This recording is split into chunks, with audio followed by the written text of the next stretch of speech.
Hello and welcome to a new interview from MinnMax. MinnMax is a place about games, friends, and getting better. My name is Ben Hansen. Thank you for being here. Glad you clicked on this. Today's interview is with Abbie Heppe, who is the perfect person to talk to because she was there for the origins and buildup of Respawn, and they have a Star Wars game coming out very soon, before she transitioned over to Media Molecule to work on Dreams. And there was the news recently that Dreams is going to be ending its live service support in September. So she's had a fascinating career, even going back to her origins at G4 and Tips and Tricks magazine on the press side of things. So this interview is really just unpacking her entire career, lessons about studio communications. If you're a dork for that type of thing, you will really enjoy this interview. Or if you're a big fan of Respawn, Titanfall, Dreams, there's a lot of insight here from Abbie. So thanks to her for sharing her story. Also, you might recognize Abbie from her starring role in Titanfall 1. It's on the way. Stand by for Titanfall. A couple things you should know before we jump in. First of all, her partner is a great musician and was playing violin, so you might hear it occasionally coming through in the background, but it's just pleasant. Second of all, there are timestamps below for your convenience. You can jump right to the point of the discussion that you're most interested in. If you enjoy that feature, you can always subscribe to MinnMax's YouTube channel. We greatly appreciate it. Or you can support us directly at Patreon, patreon.com/MinnMax with 2 N's. If you jump in at that $5 tier, you unlock the bonus podcast feed where you can listen to all of our interviews in podcast form, which is oh so convenient, right in your favorite podcast app, and then also a ton of bonus content in there as well. So thank you for helping to support independent games media and supporting long-form interviews like this. And without further ado, here's Abbie. Abbie, welcome to MinnMax. Hi, thanks for having me. This is really exciting. Oh, good. Glad you're excited. What is your life like these days? So you're officially done with Media Molecule? My last day was at the end of March, so you pulled me away from a really tough day of upping my Overwatch rank. That sounds pretty good. That sounds sweet. Yeah. You enjoying Overwatch 2 so far? I am. Yeah. I actually just started as soon as I stopped working, and it's occupied a fair amount of my time. That sounds good. So that's the secret to happiness, is just work really hard in the game industry and then just give yourself like a mini retirement. Is that basically what's happening here? Oh, I mean, absolutely the way to do it. I played all of Resident Evil 4. That was amazing. That was everything that I hoped it would be. It was like exactly the nostalgia trip I wanted. Yeah, it's ridiculous. They improved on it in every way. And it's like, we should have seen it coming. I mean, I know people critique the Resident Evil 3 remake as being not as good, but like, I still think they knocked that out of the park. Like, everything is just so damn good over there from Capcom. But yeah, what's your plan? Are you looking for other jobs? Are you just in a phase of relaxing for a bit? I am in a phase of relaxing for a bit, which is great. And, potentially doing some consulting here and there, but actually I have things I can't talk about yet. So, that's for a future thing. Interesting. And you're in England, in Guildford, right? I am, yes. Yeah. You couldn't tell by the, if I just tilted this and you could see the rain coming down, you would know. Yeah. That's beautiful. And you like it there? You think you're going to stay? Yeah, I am for a bit. I mean, I'm sort of working my way towards dual citizenship, so that would be ideal. I just have a lot of visa paperwork to fill out this year again, and tough questions like, are you a war criminal? Which, as it turns out, I'm not. Okay, hey, congratulations. Well, that's it for this interview. Those are the main beats we wanted to cover, so I think you got Well, great. There's everything there. Okay, what area of your career do you want to talk about? You've had a fascinating career. I want to dive into all of it. I'm a dork for studio communications. I want to dive into everything. But what chunk of your career do you think you're most fascinated by? Well, I mean, did you want to, they're all so different. I don't know if you wanted to go like chronologically or whether it was like more interesting to just, I don't know. Let's do it chronologically. All right, let's do it. Okay. All right, starting out, game magazines. Yeah. And Tips and Tricks magazine was like my first steady non-freelance gig. And how was that? Well, it was really interesting because some people know this, but the publisher was Larry Flint. Weird.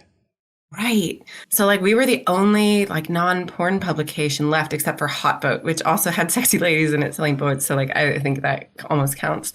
It was it's a weird place to go for a job interview, let me tell you. like when you have to like, you're in the waiting room just waiting and like all the magazines are pouring. You're like, oh my God, there's so much job interview. What is going on? Did they try and like cross-pollinate it, like run ads in a subtle way, like in tips and tricks, like, by the way? No, it was like, it was really separate. We were all the sort of editorial was on the same floor. Yeah. So like we knew everybody, and like if they had celebrities in, sometimes you get to meet them, and like they would come in, they love games. So like people from the other magazines would come in and like hang out, and we were the first, we were the first people in the building with a PS4. So like, when I think about like things that I can't imagine happening these days, like guys from Hustler used to come into my office and review Blu-ray porn because I had the PS3 in my office. So that was a thing that happened for real. So you just have to be working there while people are just watching porn behind you? Yeah, that happened.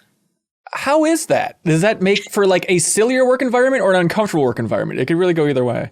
To be honest, like it was a pretty silly work environment. But like the people at the magazine who worked there, had a really good gender balance, were so lovely and so nice and so wonderful, and like just so great to work with. And like everybody else in was lovely. Like you'd think like, oh my God, this sounds like just an absolute like nightmare. But actually it was a pretty fun office to come into, and like everybody was really cool. Weird. And then that eventually led to G4. Yeah, I mean, I don't know if you've ever, heard anything about like print magazines and games media. I'm familiar. And layoffs, but yes, that was there's sort of been this like sort of Damocles hanging over the head of print media and games enthusiast media for 20 plus years. Right. And so even back then, I mean, like, and this is what, 2007 or so, you still felt like magazines, this is not the most stable thing. What else can I do? Well, there were still, we were all laid off, like in the magazine, sort of it phased out. So I still worked freelance for a while after it closed. But they sort of were like, you know what? The porn is the only thing really making us money. We should probably stick with that. Oh, God, people don't want. And it's also kind of like just the decline of the cheat code era, Is that? Well, they also had a magazine empire, including like Big Brother magazine and stuff and so we were sort of the only one left that, was porn. Weird. And then G4, less porn there, I'd hope. So much less porn. Hey, although actually I think there were some people who anyway. Unless you're watching like a Tag the Show edit and some of the weird stuff they did of like people sitting on balloons. Just like, I don't know, man. It was weird times. When you're in the middle of it, are you realizing this is weird times? Is it just kind of like, God damn it, game industry. At some point, this is going to be embarrassing. I mean, like every era has its things that are embarrassing to the next generation. So sure. But it was, it was totally different in many ways, and a massive challenge too. Cause it was like, I had television production experience going into it from like high school. I ran a public access television show. Perfect. So it was fun. Yeah. Okay. So what era is the G4 era for you then? Oh, I got hired to do all the like sort of editorial lineup for E3. And so it was just a contract to put together like 3 days of programming for that show. And it went so well, they hired me full time. Nice. But it was, that was a trial by fire. The hours are so long and it is so hard. Oh, God. Yeah, because it's just coordinating. I mean, what did that look like then for all of G4's coverage? Well, they would do it with like this big satellite truck outside, and you had crews going around the floor and meeting up with developers and program schedules. And then we had our demo booths, and there was an audience that was there, to do live demos, and like demos were live. So it was really like everybody was sort of on edge a bit. And, anything that didn't go right or where timing was off or you couldn't find someone, you'd be like running through E3 trying to find, some developer that was, like, obviously you want everybody there early, but if someone was just like a second late, you're like freaking out. So it's a lot of stress. It's got to be nice to like training in a way though, just for like coordinating with publishers and developers back then, just to have a little bit of a sample of everybody's angle, what they're trying to emphasize, stuff like that. So then when you go to the publisher side or studio side, you can be like, okay, I know what it's like on both sides of this equation. Oh yeah, you met everyone and you learned, like what makes a good demo? What is the, like what should we be, asking everyone? Like, who are these people? Who's good to work with? Who's really difficult? Who, like it was just information overload. Yeah. Yeah. It was funny. I looked around on YouTube a little bit to try and find like old G4 stuff with you. I'm like, I'm just curious, like what this looked like. And it was like, obviously the feedback podcast was big. Oh yeah. But yeah, it blew my mind to watch some of those old episodes because it's like, there's just handheld cameras like filming these really long podcasts. Like this seems expensive to like have people manning these cameras and actually pivoting from one person to the other just for a podcast recording. Yeah. Yeah. Which probably most people just listen to. Right. Oh yeah, for sure. I'd imagine. I would certainly think. Yeah. But I loved our camera crews at G4. They were great. It was really interesting because like I've always felt like I've been sort of at the technology changes quickly. And so, when I started going to school, I started going for film and like we were still editing deck to deck, like and it was right at sort of when digital editing came into like existence. And so it was this really like I feel like what I'm doing or learning is outdated. And then I went into print and they sort of weren't as prepared for the online world as they needed to be at that point. So like, I think by the time, it's like, obviously there was like Game Facts. And if, Tips and Tricks had, Yep. an online presence like Game Facts, like that could have been a different shift for them. And then at G4, it was, it was at the time where like YouTube and streaming and, was really starting to take precedence. And there was this real disconnect, I think, between what the teams who were working on it day to day and what the executives sort of wanted out of it. And, we just wanted like show more game footage, like there's an audience for this, but, times are sort of changing and how do we adapt to sort of keep up with that? I don't really think they did. What do you remember? Is there like a meeting or discussion with the executives that stands out to you just for like really laying out in clear ways like, oh boy, they want this and that is so wrong? I know, probably when they just would like lay off half our staff each year. No, Yeah. I mean, that did happen. No, I think it was more, I wasn't that high level enough at that point to be, part of those conversations, but like, certainly, there was this idea of like the TV side where it's like, we're TV. And like, I loved being the sort of go-between in many ways between web and social and TV because it felt like you needed all of those things to combine to be really successful at that time. And like there was some real resistance on the sort of TV side to engage with the rest of it. And I don't know, maybe that was what I perceived, but I think that was there because it was a bit like, well, we're TV. We're so, we're so cool. It's such a weird thing. I mean, were you, what was your take on the revival of G4? Was it a distant curiosity, or what did you think about that attempt there? It was really weird to, especially when they closed it down. It was like really weird to be like, oh my God, like for some of us, this is a bit of like reliving the past. Yeah. Because all of us at that, who were there for any period of time had experienced, I think I'd probably experienced like 3 rounds of layoffs while I worked there. It was weird because I wasn't sure what they were trying to do. X-Play was a TV show and they were trying to make it for a streaming audience, but the good parts of it, I think, were the TV show. I was sort of surprised that they weren't trying to push into like Netflix or just, somewhere else or do something that was a bit differentiating themselves from, what people are already doing. I don't know. I wasn't, I have to be honest, I didn't watch a lot of it, probably just because it's always just too weird, I think, sometimes. Yeah, I bet. I mean, since you have so much studio experience now, do you ever look at the games press in frustration of like, why aren't they doing this? I wish people in the games press side of things would focus on this type of thing more, or like regrets of like, oh, I wish I would have pushed more in this direction when I was on the press side. Because there isn't a lot of great access to some of the most interesting stories, I think, that, are there to be told in the industry. And so, it's not really the media's, fault necessarily. And every once in a while, somebody cracks open like a really great, really interesting story. But, I think we both know that there's not a ton of, money in investigative journalism. There's not a ton of access to a lot of the studios and people. And, so it's sort of, it's tough to really say like what people are missing because I don't know that they would be able to, tell most of those stories anyway. Yeah, but since you were, running communications for a couple of big studios, I mean, do you know what that fight is like on the inside now for like, well, it's very reasonable from your perspective. Like, yeah, of course, we're not going to have wild access to somebody from the press. It just doesn't work out well for us in any way. Well, yeah, of course. You have to be really careful about, what's out there and, because it comes down to the perception of the studio and, the story that you want to tell for it and what you want people to think from the outside. Game development's not hard, or sorry, not hard, not easy. Game development's so hard. And there's points in time where like, I feel like if people knew something, they would take it the wrong way. It's difficult to interpret, some of those, some of the things that happen in game development for people. Yeah. While at the same time, like, there's certainly been points in my career where I'm like, wish somebody was writing about this. You could do it. You could write a book, Abbie. You wouldn't want to? I don't know. For me, all of my jobs have been a part of teams. And so, so most of this, none of it really feels like my story to tell. They're a team story to tell.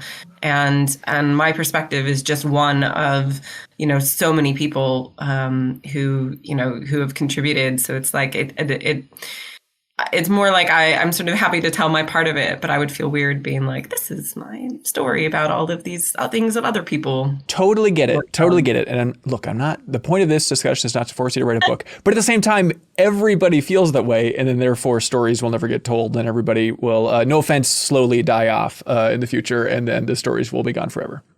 Oh, it's just good that we're starting this all off on a really positive note. This is like, this is the main thrust for most MinnMax interviews, just talking about mortality. Here and just really reconsider my life for things then. But like no one feels full ownership over a game unless it's like some solo development. So therefore, it's like, well, it's not my story to tell. Moving on, and then everyone just moves on. But that's where it's like you sort of like, but that's the problem though, is like, somebody does come out and you get one side of the story and like, it's never fully representative. And that's the part from like coming from the background of like journalism and writing where I'm like, that doesn't feel fair to me. Because there is always way more than one side of a story sometimes. Yeah, for sure. Well, speaking of more than one side of a story, I was watching one of those old feedback podcasts, and it was like you on there, and Adam Sessler, and Patrick Klepek, and it was a big discussion about there's some sort of exodus happening at Infinity Ward. I don't know if you're familiar with the saga. I remember that, yeah. Very bizarre, which then, of course, led to Respawn, and then you jumped over to Respawn. Okay, give me the time frame. Like, what year is it? Give me your first day at Respawn, that entire transition over there. So it had to be like January 2011. Okay. That makes sense. Dates and times are like at this point, it was like 10, 11. It was right after the studio had started. Right. But I think I was either the first or one of the first, actually the first non-Infinity Ward person who joined. Oh, that's interesting. I was really early on. Me and Justin Hendry were like super early, when it was like the 40 and then +1 and 2 and I actually met a bunch of the developers at a Modern Warfare 2 event, and because I still play a lot of COD, and they actually reached out over Xbox Live and was like, would you like to interview to be our community manager? And the idea of them like typing that message on their Xbox controller is very funny. Yeah, I know, right? And I did, but I think that same week that I was supposed to tell G4, I was biking to work and I got hit by a van, and then I couldn't. And Respawn sent me this like amazing thing of like flowers and like a card and everything, and I had to go in and like crutches to be like, oh god, it was dramatic. It was a really dramatic transition period. Jeez. And then when you finally got in the studio, do you remember your first day? First big impression, all that fun stuff? Yeah, I had to watch a bunch of legal videos because they were in the lawsuit at that time. Oh, right. So like they made you watch them. They watch you more than once, just to make sure that you really understood the messages in it about, not talking about the lawsuit. So, yeah, that was. I remember going through that, watching it, and then like if there were other new starters, you were allowed to watch it with them as well. So that's where I remember like bonding with some of the other new people over like, hey, we're just sitting here watching this video. Is it like they put in like a little DVD? Like, imagine it's like in front of a classroom. We were past DVDs at that Okay, point, I would hope so. So. That's right. You're in the porn era of Blu-ray. This is after that, so it's completely different. Yeah, that's bizarre, and it's just shut the hell up. This is such a sensitive topic. Like, do not piss off Activision anyway. That's the general idea. Yeah, I mean, more or less, yeah. Yeah. Okay. The legal aspect, I understand. It's this whole can of worms. But what is it like to go into that studio and just you're assuming they're going to work on something that feels a little bit like a Call of Duty game? How quickly do you realize what the core idea is? Or at that point when you joined, was it still everybody just drawing sketches around the studio? I mean, it was really early. And, it was like at that point, especially for like a community management role, like there wasn't a lot to do. It was sort of like building all of the foundations and making sure that we would have everything that we needed, but also like, I would just like log art assets in Perforce because, I would just find things to do. And, but it was great because I got to know everybody on the team. I sat with the animation team, who were wonderful. And it was so startup-y. It was like, you kind of did whatever came your way. And it was in the like top floor of this building in Van Nuys, and it was so not glamorous. It was just like like the most plain, bare office you could imagine. But like there was a real energy, and that was really exciting. Yeah. And so how long does it take before an idea starts to snowball? I mean, there's always ideas. And actually, I think in terms of like when I look back on the sort of development timelines, like it went pretty quick. It was just a really like, it's easy to look back and be like, oh yeah, and think of all the like really good stuff, but it was so hard. Yeah. And like Jason left, and it was and it was scary. It was really, really scary. There were definitely points where it was like, I don't know if we're gonna have a job tomorrow. And it was just kind of internal strife and all that. And Jason eventually was just like, all right, I'm out. Or was it? Could you feel a lot of tension building up to that point? Companies need, direction or leadership, and ideally both. And there was points where you didn't really feel either of those strongly, and then I think direction was really, I think, what rallied people. And once that was there, through no small effort, it everything sort of started really coming together. And and I think like it was still a fun place to be, but when you see how like unpolished everything is, and all this sort of like internal drama, it's scary. Yeah. Okay. So my perception of it was it all started with like Joel Emsley making like the little maquette or whatever they were called, and that was like the idea of okay, maybe there's something here with mechs or kind of this rugged sci-fi thing. I mean, Joel's maquettes were amazing and super inspiring. He loves the kit bash, and he had like a whole area of the office where people were, were doing that. And I think, knowing what the team was good at and like could really do also gave a really good, starting point. Like, you didn't feel realistically that they were going to go off and do some entirely different, genre and art style and something. Right, there was at least some things that I think really anchored, what, the team would do. And that was really helpful. Yeah. Oh my God, this is just ages ago. It's hard to... I know. I'm fascinated by the idea of like, when people can grab onto the game, it helps with internal drama at the studio and gives people a focus. Like what do you think that is? It just lets people not be distracted by having their main focus just be a push and pull for a power struggle within a studio? It means they know what they're working on. Like, you just know what you're going in and doing day to day, like, what you need to be building, what you need to be, working on. And you have, you need someone who's also going to make decisions so that you just don't sit there floundering. Like, are we doing this? Are we going to be doing this? And I think that was, something that you felt a lot, especially when Jason left, is like, oh my God, who who's making the game decisions now, like how, and that void gets filled and people, step up. But like, it's, like anything like that happens. There's always, like oh my God, what's next? Especially when you're super new to a game studio, which at the time I was. Yeah. Okay. If I would have pulled you aside at that moment and said, what do you think the percentage chance is that Respawn is a successful studio? What would you have said? Oh man. I still think I would have given you pretty good. I mean, like, there was really good support. Like, they had a story and a legacy, like that I think, obviously like really helped. And like, and they were a hot story in games. I think people want to help studios like that. I think people want to be a part of that story. I think Microsoft was really integral, to that as well. And so like, in some ways, the places where other studios would fall or fail, faced with some of the same issues, Respawn was able to push through it. And it's because, hey, Call of Duty 4 was such a success that Microsoft's going to come knocking, EA is going to come knocking, and we have that boost of money and confidence and everything that'll like trickle throughout the team. It doesn't make development easier necessarily, but it does mean that you have like the support and the resources, and I think. Yeah, that does help.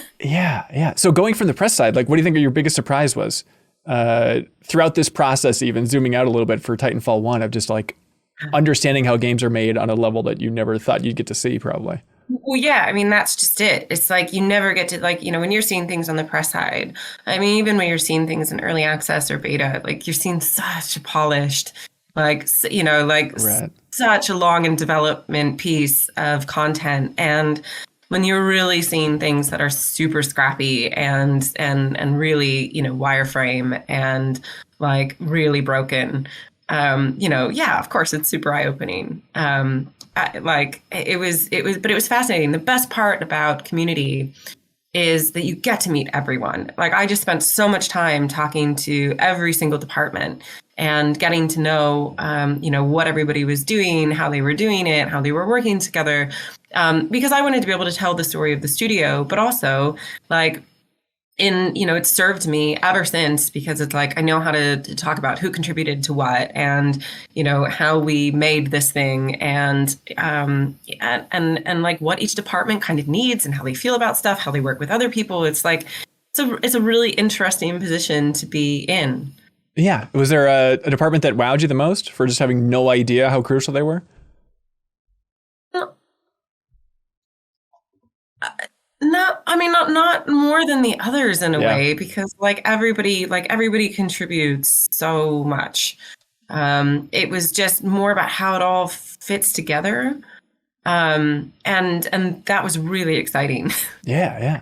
Do you remember? It's like it was this whole demystification of like game development over, like 5 years. That was like incredible. Yeah, that sounds amazing. But when you look back on that period, with your career, what emotions do you have? Do you just think of the stress? What's the overriding feeling thinking about your time at Respawn?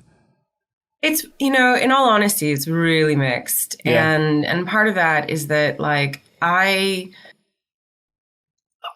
saw Respawn through a lot of really difficult times, not only the sort of like, startup era, but also, the sort of area of like rapid growth and expansion. And that was the part where I really struggled the most. I was doing so much and really burnt out, and I was struggling to even get them to agree to like a minimal title change or, anything. And it was ugly. And like, so that part of it really makes me sad. Yeah. But at the same time, like, I learned a ton, and I wouldn't, I wouldn't change any of that. And it, I can't imagine not having that experience. Yeah. So it's just everything would kind of filter down to you for like, oh, comms lead, you're in charge of this. You're in charge of this. Yeah. It's like, it's kind of brand, marketing, licensing, community, social, like, you'll just do this. But like, and that was just like a lot. Oh God. Do you remember, what do you think was the most challenging thing that fell in your bucket? It's genuinely really hard to talk about, but like I flew out for 24 hours to demo the game for someone who had terminal cancer for Titanfall 2. And that was like, Wow. I don't know if I can do this. Yeah. Yeah. So it was like a Make-A-Wish thing, or what was the? They had written into the studio, his friends, and it was like the studio manager, Kathy, and I were like, we have to do this. Like we have to. This is, like we should do this. So we did, but like it was, I don't think I was really prepared for like how emotional it would be and how difficult and like meeting their friends and family. Oh my God. Yeah, absolutely. No, but also it has to be bizarre too, to be like, to build a special demo for this person. Like, it's a weird pressure for the team too, of like, we want this person to have a great time with the game that isn't ready yet. How the hell do you do that? Like, how much pressure is on this versus an E3 demo? That's a weird thing to calibrate. Yeah, it is. But like, everybody really wanted to do it. And was super supportive. And like, it was just, that was, and you don't really think about those things being sort of part of the like public facing job. And like, yeah. And everybody was just so lovely, and it was an amazing day. And I kept in touch with him till he died. Oof, that's rough. Yeah. I didn't expect that. I thought you were going to say licensing or dealing with the launch of the Xbox One or something that's a little more conventional, Abbie. Jesus Christ. Yeah, I mean, I did a lot of travel and working in weird time zones, and like things would go wrong when you were in the weirdest time zones. So you'd be like, halfway across the world, and like invites didn't go out for the beta or like something. It was just like, and you'd spend, I think it was up to like 6 a.m. Joel Emsley will remember this because he sat and kept me company, like just sending out invites manually to people to join. Because the system at EA had like not worked, and there was just like stuff like that. It's just, you always have to be prepared for everything to go wrong. Yeah. I mean, it was a team of like 60 people for Titanfall 1, somewhere around there. Yeah, it was. It was like not a lot of people in retrospect. No. Considering the size of like game teams now, really. Yeah. How did they pull that off? Is the secret just they were motivated enough and everyone was burning a lot of the midnight oil there? Entirely, really. Like there was I wouldn't say that there was no crunch, but there was a healthier attitude towards it than really? I think you've seen in the past at places.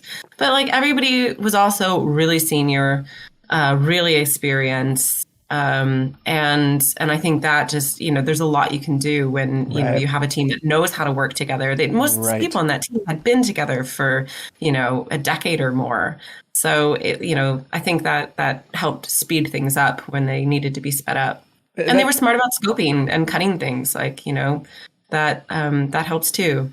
I know this could be an entire book. I understand that. But like, that's what's interesting, I think, is to have this core team of 40 people or so that came from Infinity Ward that know how to work together, know everybody's roles, got it.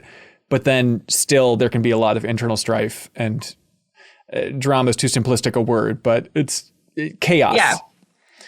Yeah. I mean, there's always going to be drama when you're making games. It's just people. Yeah. Yeah. And yeah. But there was a fair amount of that. Yeah. Yeah, I get it.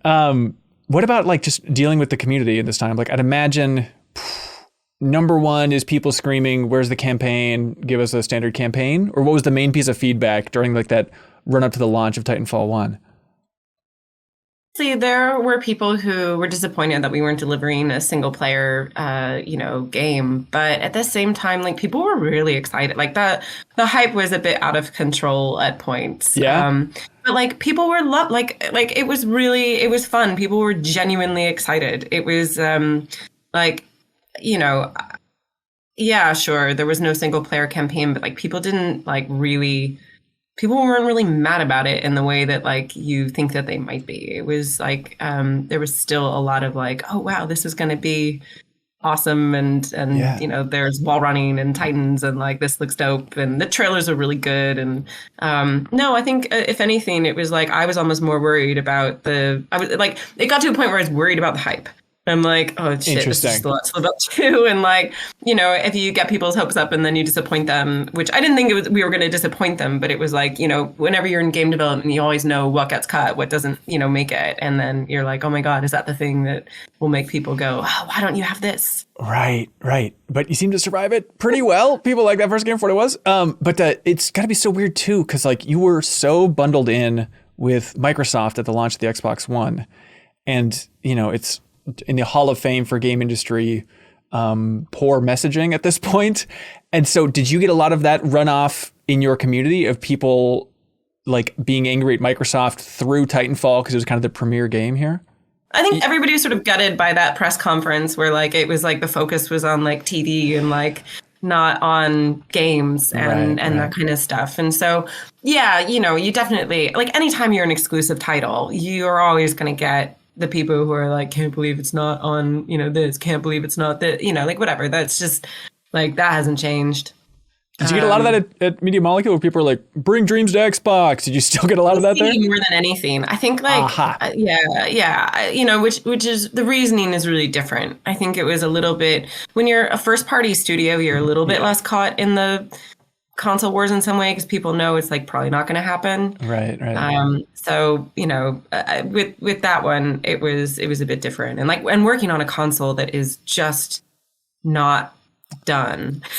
I cannot imagine. But then every commercial out there is like the power of the cloud, only this can be done in the cloud. And then there's that confusing thing of like the Xbox 360 version of Titanfall from Bluepoint was like surprisingly good. So it's like, well, really good. They were great. Yeah. Yeah. It's so bizarre. So it's like, well, wait, but this can only be done on Xbox One, but also you're nailing it on Xbox 360. So I don't really know what the takeaway is.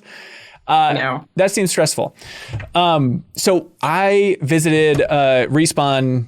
I guess it would have been early-ish 2013, spring 2013, I think it was, because like before E3 for the Game Informer. Yeah, because we did the Game Informer cover in, it was like April or May, yeah. Right, and it was like Bert's mainly talking about, I think, kind of the history and origins of Respawn and all that stuff, and I think Jeff Cork was there, and Matt Helgeson was there, because it was also with the whole Xbox One preview event and all that stuff. But I remember going in the cover story, and also, it was just fun to see a studio that new, and Respawn still felt new, even though it was a couple years in at that point in development. But I remember we saw the first demo, and there's the moment when Sarah, the character in the game, spoke for the first time. I remember you in the room, like, eagerly glanced to look at Matt Bertz's face to see how he'd react to it. You want to tell that story and why you have a special connection there? I mean, it probably helps to know that like I've known Bert's for a long time. Right. I assumed he would recognize my voice, but no, I did a ton of scratch VO for this studio. Which is just doing filler VO when just for testing out and they decided to keep it. I basically got cast in Titanfall, and it was really, and part of this was just like our scrappiness of like, I also did tons of motion capture and like facial motion capture and for 1 and 2 and that was all like an absolute blast. But yeah, that was, it was really exciting. I got to, the CQB character in that was actually, I did a face scan for it. So it's actually me. I could play as myself. It was very exciting. That is sweet. You want to give us it was the coolest. Okay. Do you have a go-to line from Titanfall 1? It's going to be the rest of your life. I have left the like standby for Titanfall on so many people's voicemail messages during like couple years. It's really funny. That's sweet. So yeah, Titanfall 2, you're still doing mocap and stuff?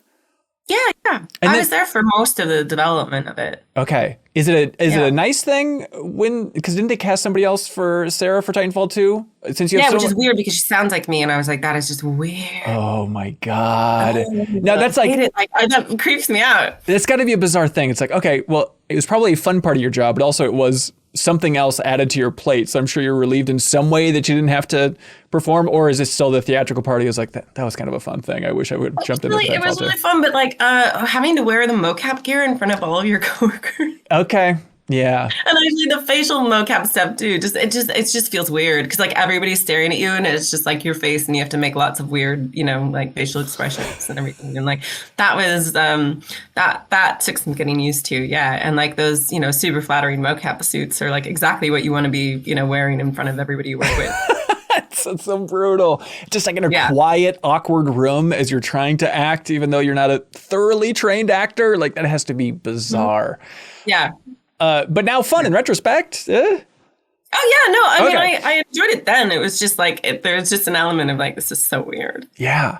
How weird was it to see the growth of Respawn? Like I went back and watched some interviews that we did back then. It was funny seeing interviews with like Drew McCoy on the team.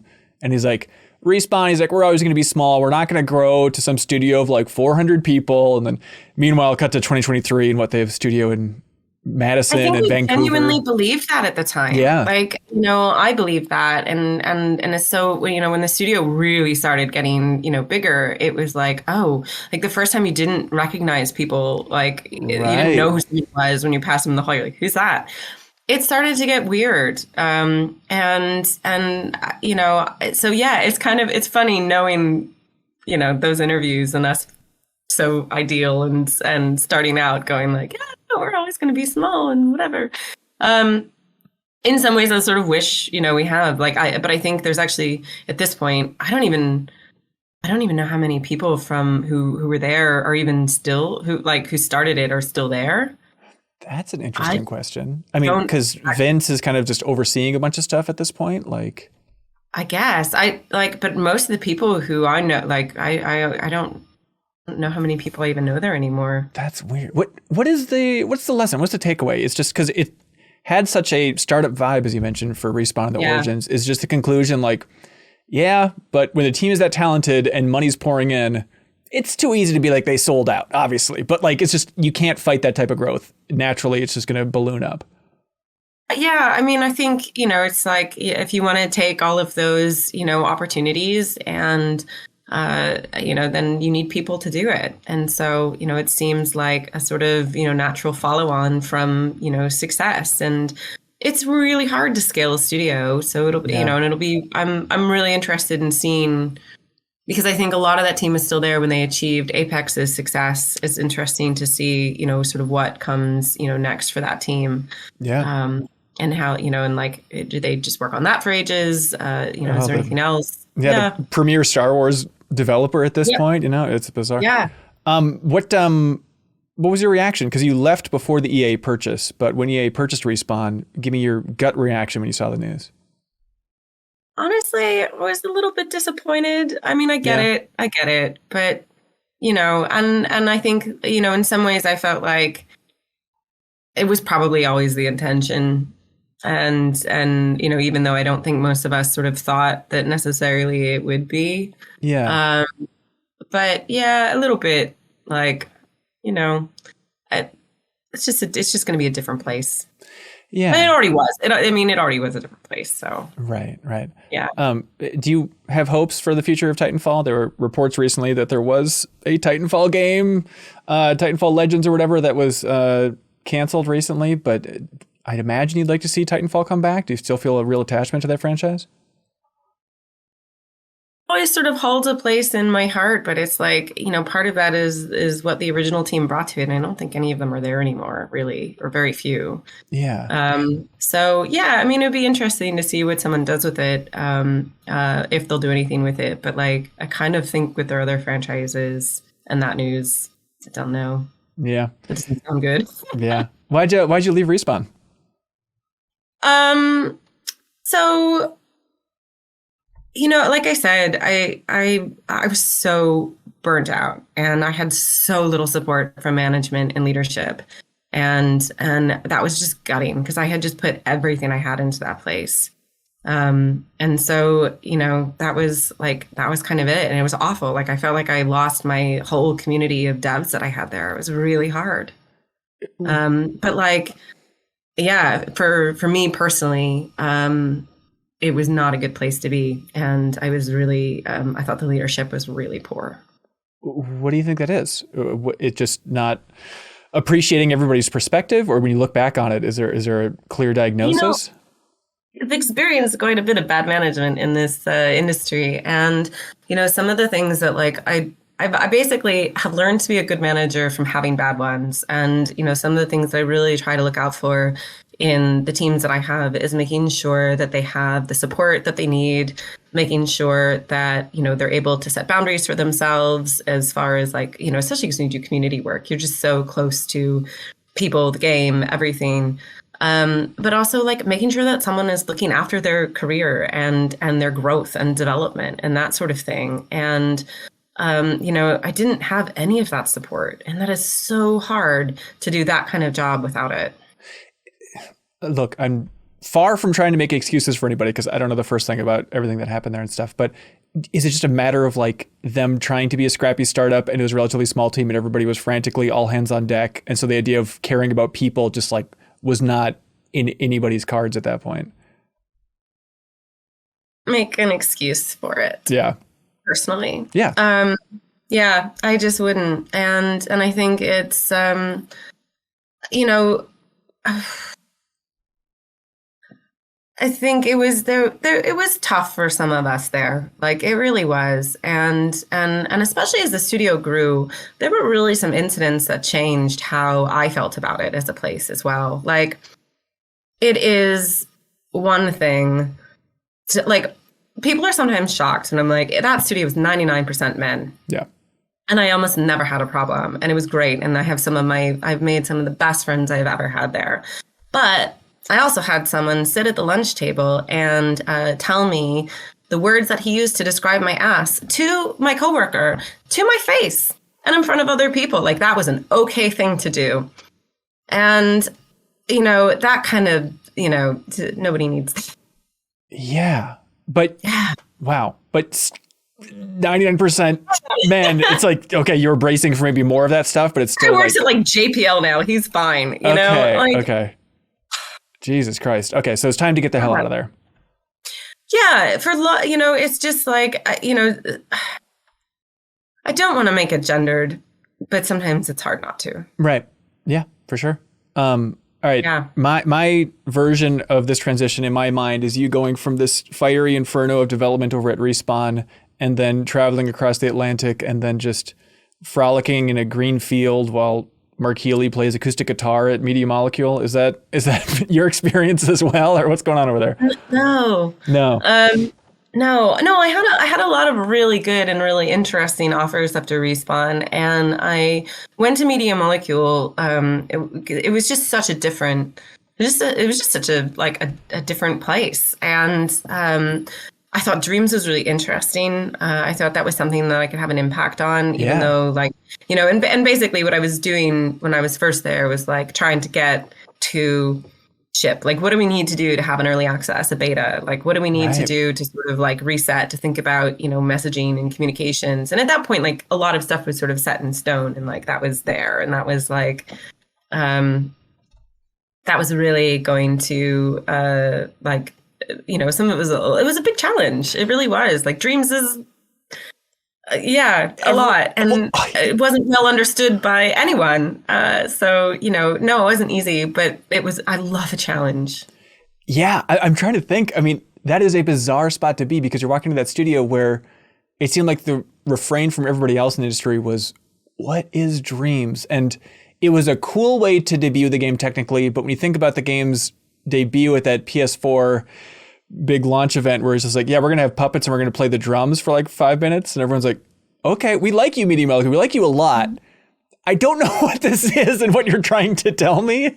And so just trying to like come up with the messaging of essentially how do you market a game engine when people are expecting Little Big Planet? Like that is a tough thing. And so that was your challenge. You know, and the first thing I just sort of was like, we have to stop, like, we just have to go quiet for a little bit and like stop going to events and stuff. And you just need some time to like sit and like work. And you know, it was, it was a challenge. I mean, like there were people at the studio who I think were learning like really what it was and what it could be. And there was some of that you just weren't going to learn until it was out in the wild and people were using it and you're seeing what they made with it and what they could do with it. And that sort of needed to happen. They sort of needed to be out in order to really start to like build. Yeah. Early access. I mean, PlayStation hadn't done anything early access at that point. Am I remembering this correctly? No, that was hard. Doing the early access stuff was really tough. Yeah.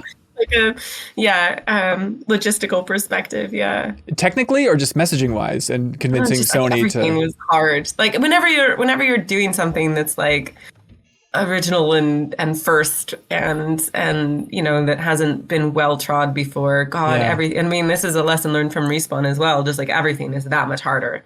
There was no piece of cake. Oh god. Okay, so there's early access, there's the whole we need to go quiet for a while, figure out what this is. Like did you have a eureka moment, or did you have like what was your first big success, do you think, in terms of just like, okay, now that we've had time to sit still, I now know how to communicate this game. Like, what is it? What was the key? It was really getting people to understand, like, this is a platform. Like, this isn't a game. Like, it isn't. And people really wanted it to be, but it's not. It's a platform, and it is for other people to make games. And we really started to hit our stride with it when it's like we started to have curation and really started thinking about, like that community and how we involve them and how we keep that, like creator community, doing, cool stuff, doing things that are collaborative with us, feeling like they're seen.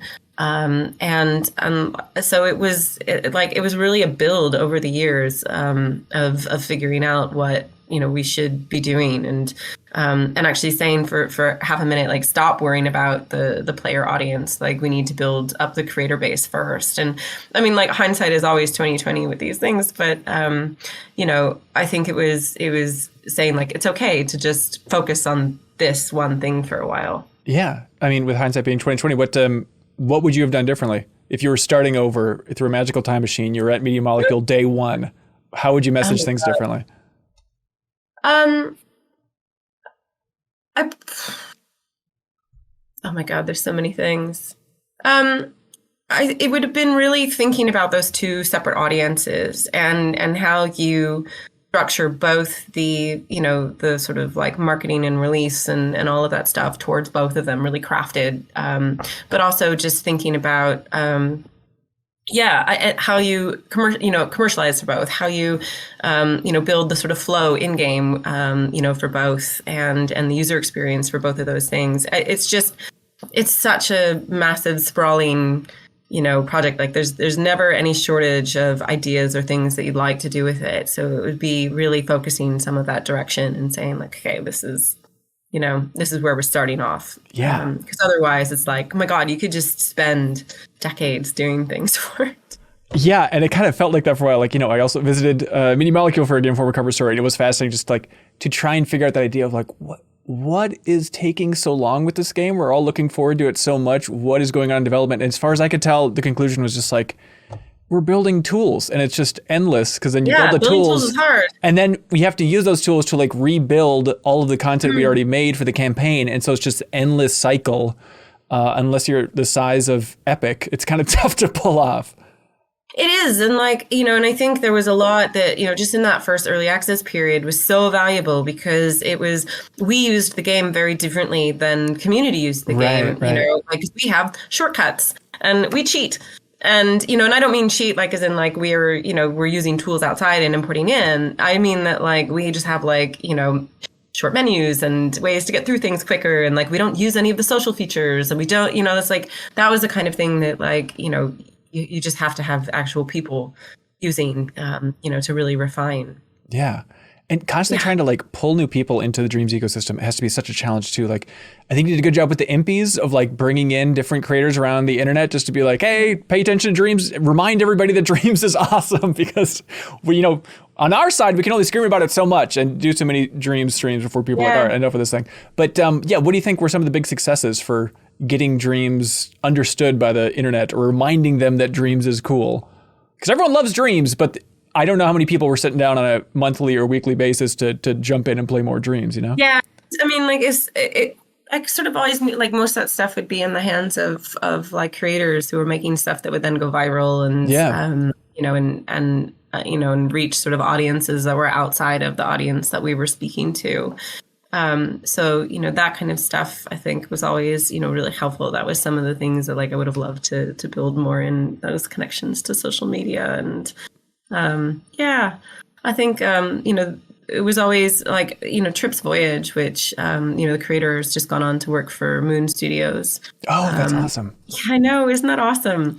Like, so you get these sort of like stories like that and you're like, yeah, well, it's the most polished, like, it's just really incredible. And that game like really captured, like that had its own like reviews in like Edge and stuff. It was really neat. That's sweet. Yeah. I remember visiting the studio, and it was before the VR support was out there, but they were talking about like, oh, there is a separate developer, a third-party developer who's making a game with the Dreams tools for VR. And Do you know anything about, did that ever come out? Because as far as No. Okay, so it's such a weird idea of like, it seems like that should have or could have been an option of like publishing games separately outside of the Dreams ecosystem in the PlayStation Store somewhere or something.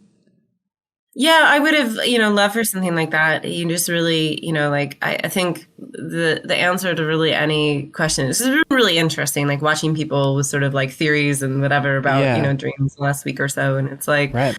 Some of them are right, some of them are wrong, some of them it's complicated. And like usually the answer is like, it's really complicated. Like it takes a lot of coordination and, and a lot of support and a lot of like everything to make those things happen. And so, yeah. Yeah. Which ones are right though?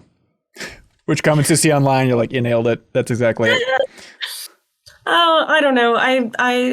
There's so many things I would have loved to see, come to Dreams. Would have loved to see multiplayer come to Dreams. Would have loved to see, PC is a complicated one for me because I think, it's sort of understanding what the meaning behind that is for people, whether they mean that they want something that's like really open source and, and moddable, or whether, they just want it actually on the platform. I think some of the beauty of Dreams is being on a console and being able to sit at your PlayStation and do that. Not that, people can't sit at their computer with a PlayStation controller either. Yeah. But, yeah. I mean, it definitely seemed like when I was visiting, it was a lot of like, it's just on PlayStation, but winky, winky, wouldn't it be fun if it was on another platform? Wouldn't it be fun if it was on PC? Winky, winky.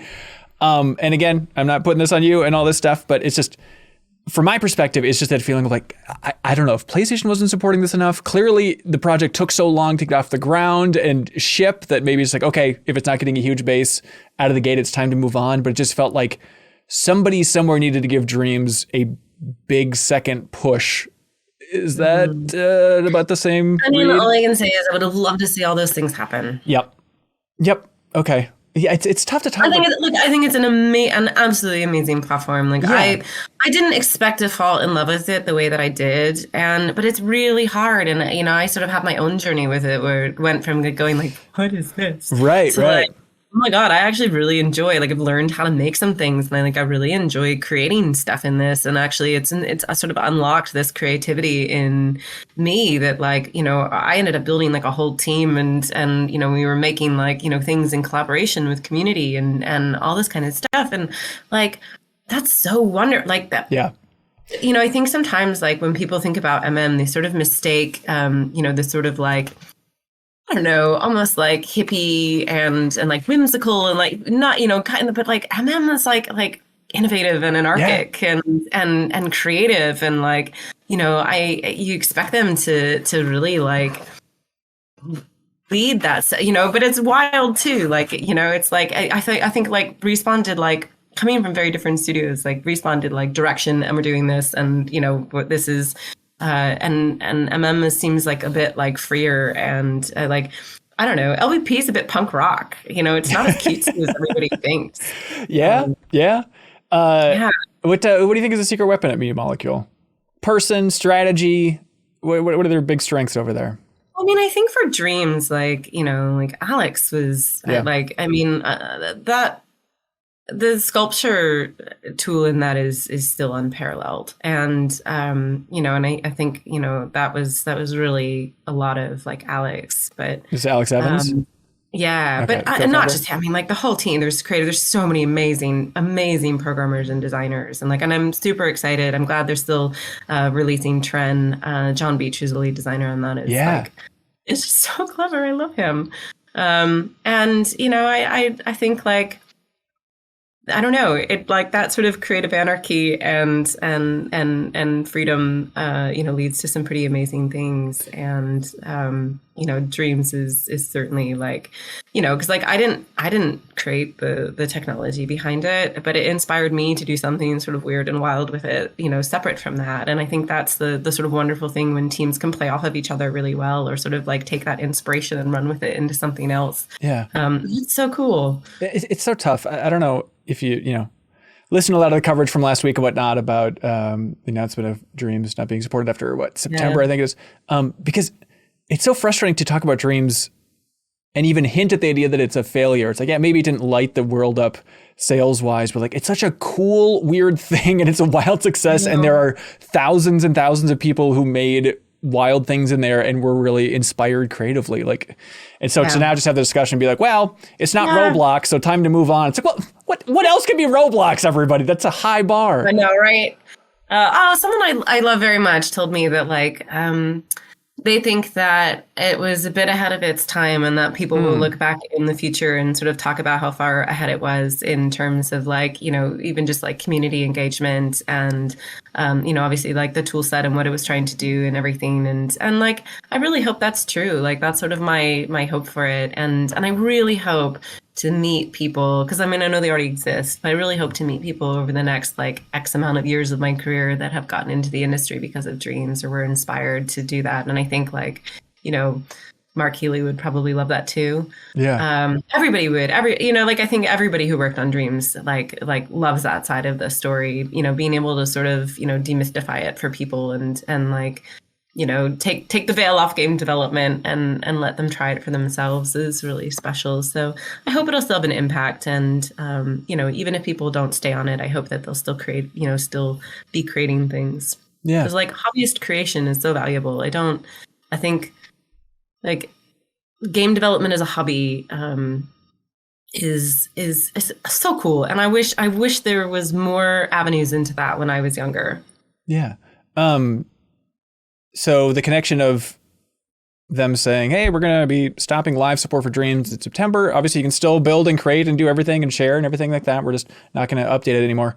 And you being head of live service, what was your exact title there? I'm trying to recall. Yeah, director of live service. Head director. How connected are those? Huh? How connected are those? I mean, I think you probably should you could probably come up with an answer yourself. Yeah. You just felt like it was time to move on, or? Was. And, you know, I'm honestly, like, I've gotten to work on so many cool and challenging things, you know, and I'm sort of ready for another one. So, you know, sometimes it's just time. Yeah. Was it your decision? Yeah. Okay. It's time to start something new. Yeah. Yeah. I think I'm not trying to project too much here, but everybody that I know is rooting for Media Molecule. They rule. We love their games. But it is a little scary, I think, from the outside, like seeing Alex Evans leave and then seeing Kareem leave. Like when co-founders start leaving a studio, it freaks me out a little bit. I understand it's a dynamic industry, but being on the inside, do you have any thoughts on just people worried about the health and future of Media Molecule? I mean, obviously, like, I can't, like, you know, I'm wishing all the best for MM. Yeah. It's a wonderful place. There's so many great people there. And like, you know, it's so funny. I think like we used to look at, there used to be this idea that like games are like one person. Everybody's like, no, games are all these people. And it's so true. Like, you know, like it's not just, you know, one person who, you know, makes something like Dreams happen. You know, it's a whole bunch. And obviously like people can have a big influence on studios. But, you know, studios change and grow, and, you know, Respawn lost Jason, and, you know, they've had an incredible trajectory. And, you know, so I don't think that that's necessarily like, oh my God, everybody panic. Okay. It's natural, and it happens over the course of like games and games development. People leave for all sorts of reasons, and it sort of happens. Yeah. It's always flowing. Yep. So your specialty is in studio communications at this point. Yeah. Do you want to stay in that arena?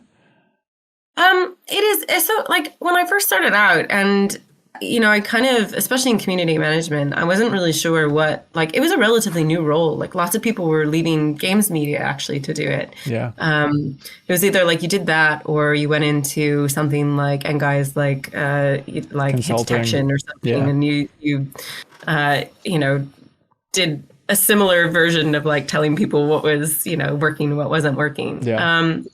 And I was always really worried about community, like what is the career path from there? Because it was relatively like new, and it seemed really unclear. And I think I've been really, really lucky to like doing live service was a lot more, it's like looking at like analytics and player feedback and as well as all of the, sort of marketing and comms and PR and all of the stuff that goes with that. And like, I love that. For me, I think having that sort of position at a game studio where actually you can sort of tie all the pieces together and like help create that bigger picture for the development team is really useful and great. So like, I don't know if that's traditionally what a communications role is necessarily, but it is an evolution of it that I really like. And so like, I don't like, yeah, it's communications, but it's a little bit more than that too. Yeah.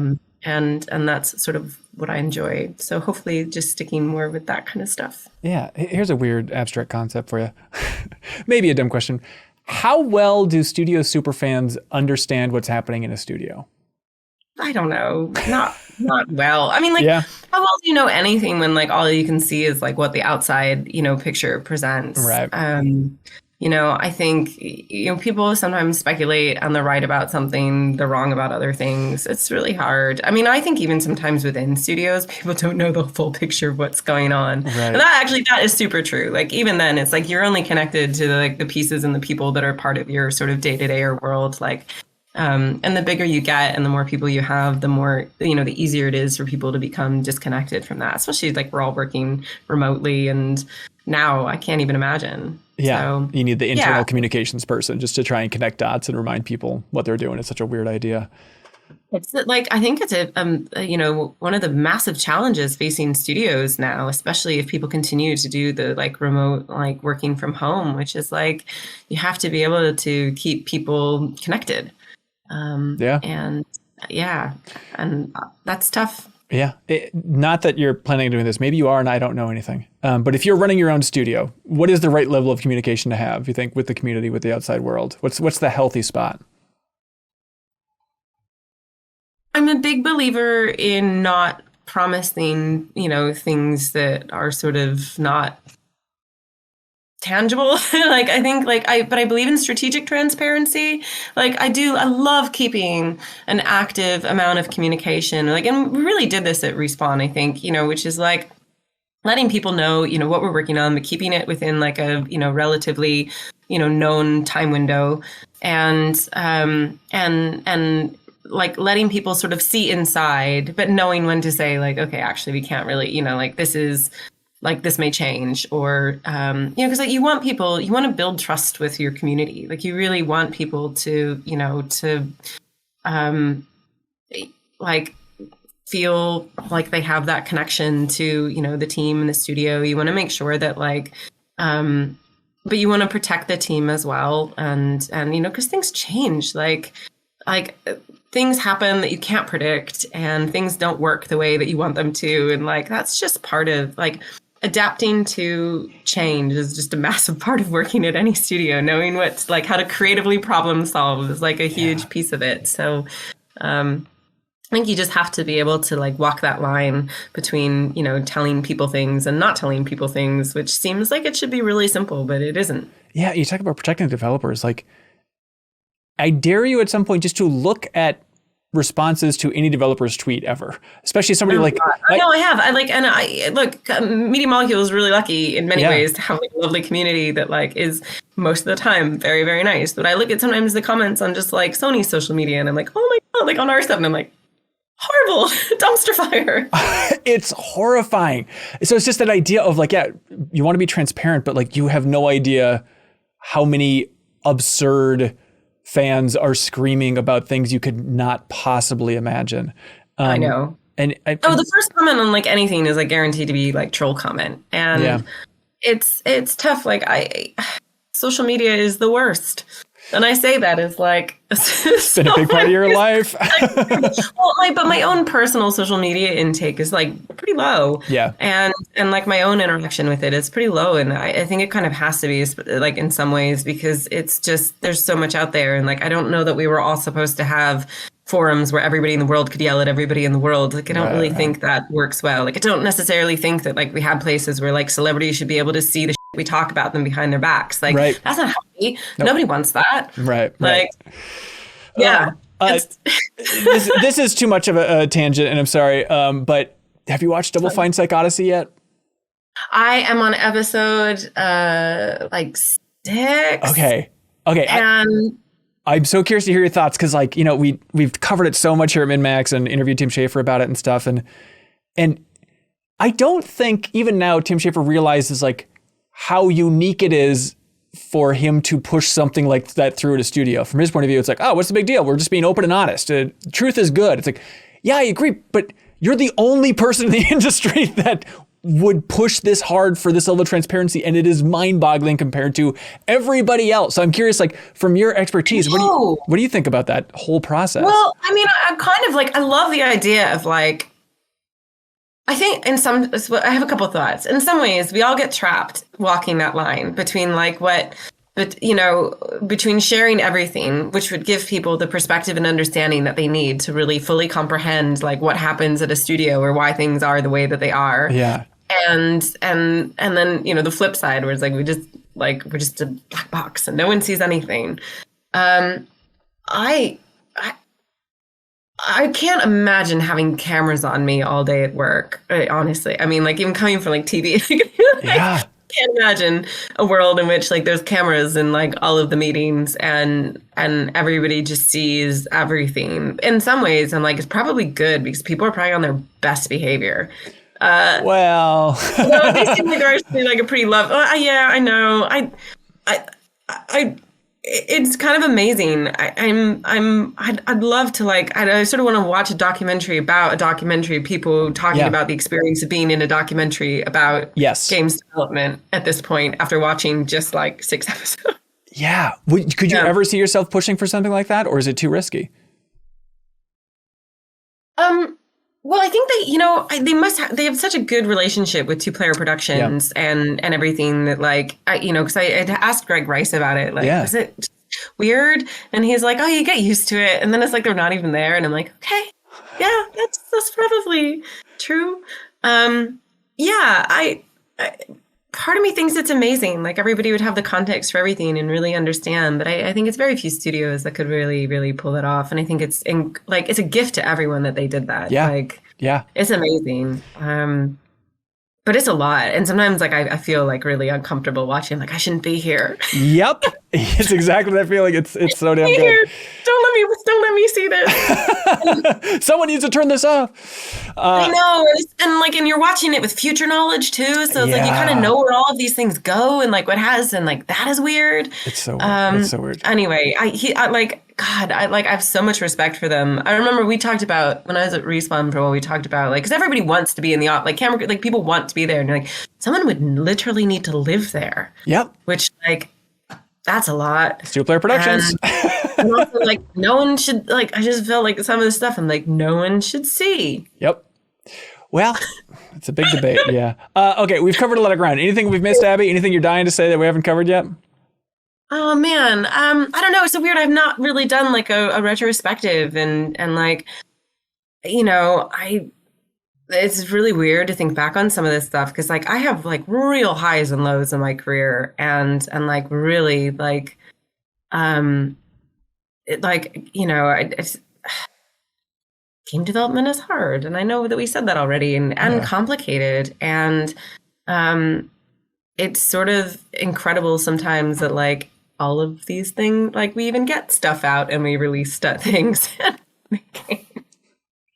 Yeah, and you think that on the lows, it's during the worst days and just some of the bullshit at Respawn. That was a low point, you think?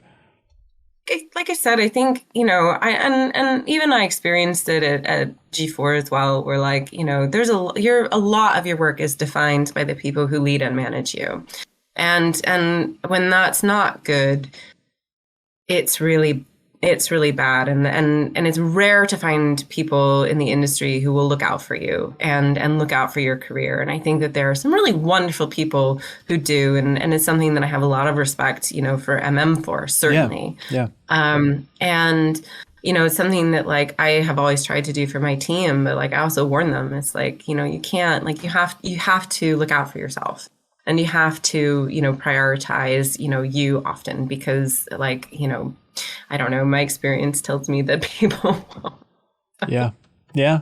Well, hey, Abbie, thank you for sharing so much. And I've left on a happier note. I mean, actually, I really honestly, I think I could say that, and I don't want to be this person that the industry is bad or tough. Sure, it's tough, but I have met the best people and friends for life, and I said, it only takes one or two people to really ruin a lot of when 99% of people I've met are just absolutely amazing and fantastic to work with. Yeah, no, I think that's fair. I mean, if we want to end on a lighter note, you could bring your partner in and they could do a violin solo or something like that. But I feel like he may have moved on to ukulele bass. I don't know. I can't believe you have not been able to hear this. I heard it a little bit, but I didn't want to interrupt. I'll set it up at the beginning. It's really lovely to have a little violin just peeking through every once in a while, so no harm done. But cool. Yeah, Abbie. my parents didn't agree when I was learning, but That's it. Well, hey, Abbie, thank you so much for being here. Greatly appreciate it. And very curious to see where you end up next. Yeah, it was really nice to talk to you, Ben. Yeah, for sure. And thank you so much for watching or listening to this interview. You can always subscribe to MinnMax's YouTube channel for more interviews like it. Or if you want to help support it directly, these types of long form interviews, there's patreon.com/MinnMax with 2 N's. We've got a bunch in there. But if you don't want to pay for it, then just go to YouTube, check out the Pligge list. There's a ton in there. Cool. Thanks so much, everybody. Bye. You've seen the headlines. You know that the media landscape is consolidating. Having truly independent games media is more important than ever. MinnMax can exist independently as a place about games, friends, and getting better, but we need your help. The good news is that it's easy. Just click on that subscribe button or unlock a mountain of benefits by going to patreon.com/MinnMax with 2 N's. Thanks so much, everybody.